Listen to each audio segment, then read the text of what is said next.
Hello guys, welcome. Collective reading tayo ngayon. Tingnan natin kung ano yung current energy ng person mo. Be open-minded po, hindi po halos lahat makaresonate kaya piliin nyo na lamang. And thank you nga po pala sa mga nag-subscribe, lalo na po sa mga bumabalik. Marami pong salamat. Give me the message for collective. Ano yung energy ng person mo ngayon? Okay. Give me the message for collective. Ano yung energy ng person mo ngayon?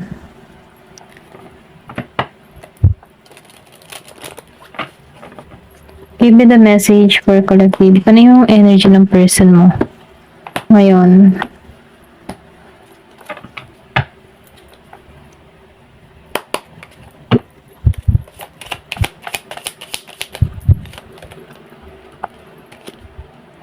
Meron ditong Four of Pentacles reverse.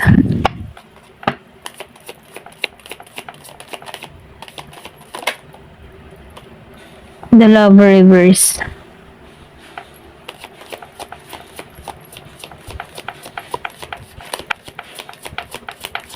Nakikita ko dito, no? Yung person mo dito, nakatuon siya sa kanyang financial. Okay? Yung iba sa inyo, ha?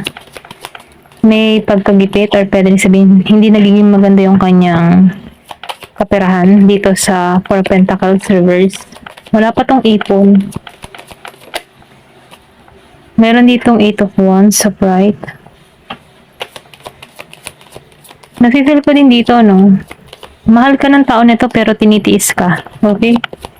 Maybe mas priority niya dito yung kanyang trabaho, kanyang pera. Or pwede rin sabihin nahihirapan to sa sitwasyon. Kaya hindi niya maipasok tong pag-ibig na to. Okay? Meron akong nakita ditong Virgo, Capricorn, Taurus, Gemini, Aries, Leo, Sagittarius. Judgment reverse. So, nakikita ko dito, no? May paggising dito, or pwede rin sabihin, mayroon dito, yung matipong pinaisip sa tao na ito. Pero hindi niya pinagtutuunan ng pansin. Kumbaga, hindi niya sinusunod yung instinct niya or yung intuition niya dito, yung kutob niya. Kumbaga, no, once na halimbawa, pumapasok ka sa isip nito, inisip nito, ay, malabo, hindi ako hanap ng tao na yun. Ay, wala yun, hindi niya na ako mahal. Parang ganun ba?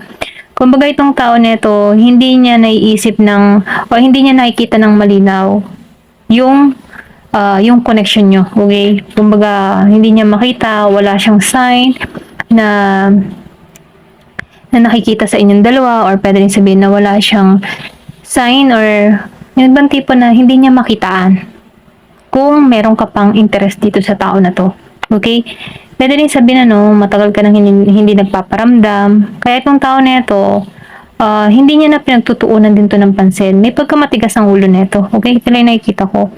Pero ganun pa man, ano, kahit hindi ka pinagtutuunan ng pansin nito kasi merong mas pumupuko sa attention nito, andun pa rin yung pagnanais ng tao na to ng renewal sa connection na to dito sa Eight of Wands. Kumbaga itong tao na ito, siya yung tipo ng tao na action, hindi to mahilig sa mga salita. Kumbaga may gawa to. Kaya lang, gusto ng tao na ito lalapit sa'yo, yung buo siya. Okay? Kumbaga stable siya. Pero dahil sa panahon ngayon, ano, wala pa siyang maiharap sa'yo dito sa The Lover reverse and Four of Pentacles. Maybe, walang trabaho, or pwede rin sabihin na nahihiya sa'yo, okay? Or wala siyang mukhang maiharap sa'yo. Ito lang yung nafe-feel ko. Pwedeng nagsisi din to dito sa judgment, okay? Kasi may paggising dito, kaya lang, kahit ginigising siya dito, hindi niya pinagtutuunan ng pansin. Matigas ang kanyang ulo, okay?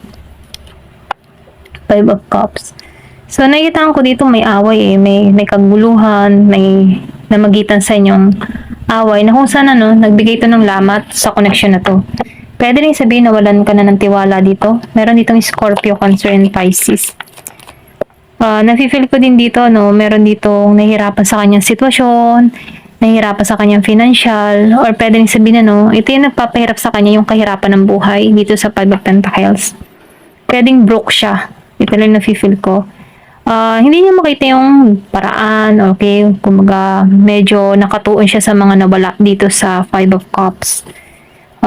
Gusto nitong ayusin, pero alam mo yung tipo na gusto niyang ayusin yung connection nyo, kaya lang may lamat na. Kumbaga, hindi mo na makikita yung kagandahan ng cup kung aayusin mo to. Kumbaga, mabuo man siya, pero may lamat na. Kumbaga, yung trust dito ay nawala. Okay? Maybe, kung lumapit man itong tao na ito, ang mangyayari dito pulos hinala na lamang, okay? Hindi magiging mapanatag yung connection kasi meron ng lamat dito Kumbaga, nawalan ka ng tiwala dito or pwede rin itong tao na to sa'yo, okay?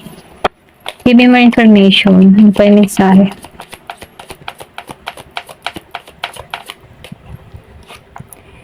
Five of Pentacles reverse.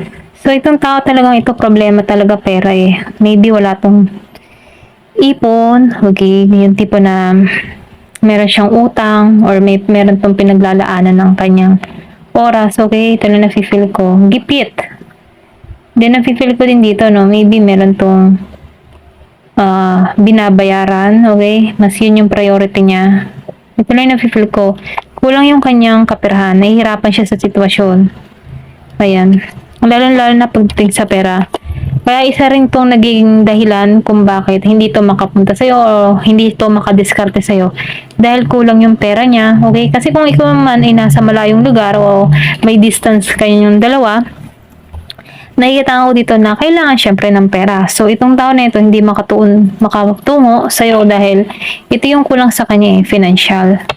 Kaya itong tao na ito, nalulungkot to kasi hindi siya makagawa ng moves patungo sa'yo, okay? Give me more information. Nakita ko rin dito, no, hindi lumago.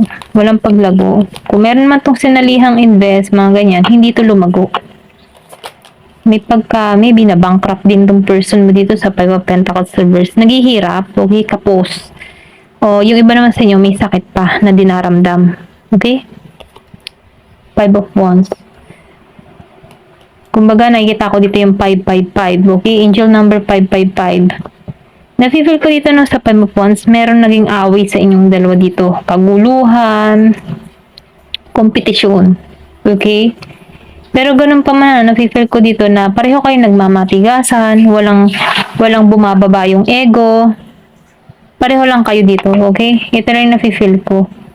Malakas yung Sagittarius dito sa Five of Wands.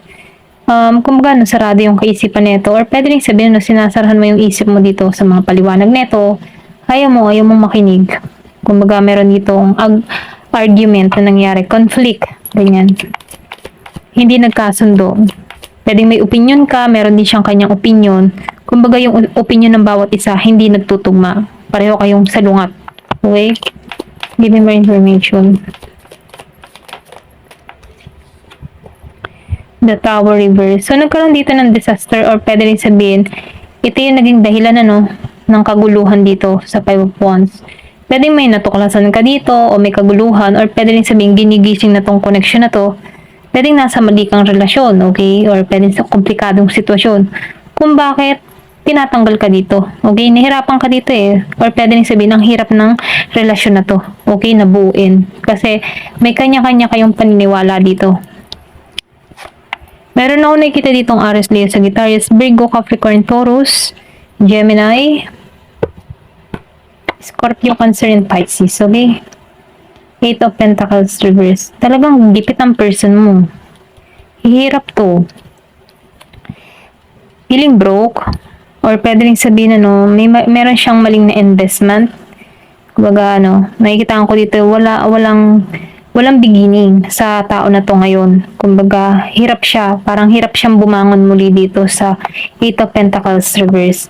Nafe-feel ko dito, yung mga pinaghirapan niya, hindi nagbunga or walang magandang kinahinatnan. Kumbaga, nafe-feel ko dito na maybe meron tong mga proyekto or pwede din sabihin natin na trabaho, pero hindi siya umangat, hindi siya nagbunga dito sa Eight of Pentacles dahil lumabas siyang naka-reverse.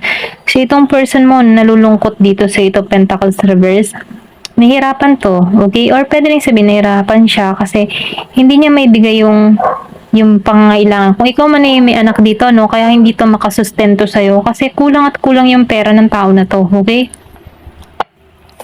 Give me more information.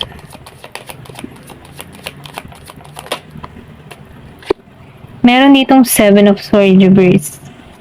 So, nakikita ko dito na sa Seven of Swords reverse. Wala siyang makitang kumbaga, meron tong mga pinaplano, okay? Pero, hindi pa niya makita yung resulta. Nahihirapan pa to sa ngayon sa sitwasyon niya. Kasi, gipit siya lubog siya Pwedeng na-scam din tong tao na to or pwede rin sabihin na meron siyang napagkagastusan, okay? Lalo-lalo na sa larangan ng pera. Merong nawala ng pera or sabihin natin hindi lumago dito sa Eight of Pentacles na sinabayan pa ng Seven of Swords. Nakikita ko dito na nasasaktan to, okay? Nafe-feel ko dito na may nangyari dito nitong last quarter. Nitong last quarter of March or February. Ito na yung nakikita ko. Okay? Last quarter of February. O, pwede rin sabihin ngayong last quarter of April, may maganap sa tao na to. Okay? Pwedeng nakikita ko dito na makakaraos to dito sa Seven of Swords reverse. Naka-reverse na siya So, nafe-feel ko dito na makakaraos to dito. Maalisan niya to. Give me more information. Kumbaga, unti-unti tong maibabangon yung kanyang confident. Maybe, ngayon kasi nahihirapan siya dito sa Eight of Pentacles May mga nawala sa kanya dito. Pero pagdating dito sa Seven of Swords reverse, nafe-feel ko dito na makakaahon din to. Malakas yung Aquarius.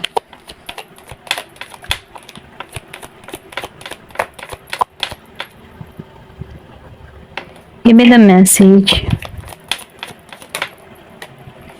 So, meron ditong strength, upright. So, nafe-feel ko dito na may babalik niyang muli yung kalakasan niya dito. Pwede rin maibangon niyang muli dito yung kanyang katatagan, bumalik yung kanyang kumpiyansa dito sa strength, Maybe, kaya lang to nahihirapan dito sa Eight of Pentacles reverse and Four of Pentacles reverse. Kasi, gipit pa siya nahihirapan pa siya sa sitwasyon. Pero nakikita ko dito ang pagbawi nito. Okay? Meron pa ditong the sun. So, nakikita ko dito makakaraos to. Ngayon, nahihirapan lang to. Pero dito sa huli, makakaraos to. Nafe-feel ko dito magtatagumpay din tong tao na to. Maybe sinubok lamang to or ginising lamang ito. Okay? Kaya, meron tong natutunan dito. Ito lang nakikita ko. Pwedeng sabihin naka-receive din to ng karma sa ginawa sa'yo. Kung ikaw man pinagdamutan ng tao na ito, kaya nagiging siyang mailap yung swerte dito kasi meron siyang nagawa sa'yo. Okay? Or pwedeng sabihin sa ibang tao. Ito lang nafe-feel ko. Then, sinabayan ng Three of Wands. So, nakikita ko dito, na nag-iintay ito. Pero ganun pa man, nafe-feel ko dito yung pagpunta or pagtungo sa'yo. Kung ikaw may nasa ibang bansa or itong tao na ito ay nasa ibang bansa, may pag-alis to, okay? Ito na nafe-feel ko sa Three of Wands. Nag-iintay na lamang to ng oras, okay? Panahon, ganyan. Patungo sa'yo, okay? Ito lang yung nakikita ko. Ayan. Ayan, hanggang dito na lamang po. Thank you for watching. Love and peace.